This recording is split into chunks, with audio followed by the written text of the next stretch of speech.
les attributs que tu t'es ajoutés pour arriver à cette destination-là? C'est une vraie question. Moi, j'ai passé beaucoup, beaucoup de temps à être dans un gros syndrome de l'imposteur quand je me suis lancé. Parce que je me suis lancé dans le milieu de la formation très, très jeune. En fait, ce qui s'est passé, c'était pas chronologique.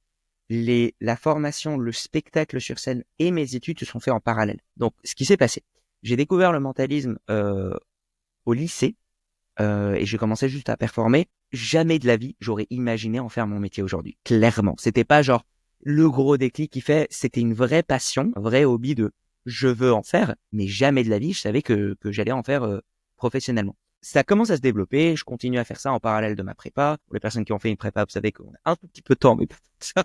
Donc, je m'amuse un peu à lire des livres, etc. Et quand j'intègre Central Paris, je termine d'écrire mon premier spectacle. Où je me dis, en fait, je ne sais pas ce que je vaux. C'est-à-dire que j'ai des idées, je sais que ça fait plaisir aux gens à qui je performe, mais en tant qu'artiste, je ne savais pas ce que je vaux. Et donc, je me dis, j'écris un spectacle, je le lance pour voir ce que ça fait. Peut-être que ça va pas du tout marcher, auquel cas, c'est pas grave, je changerai de direction.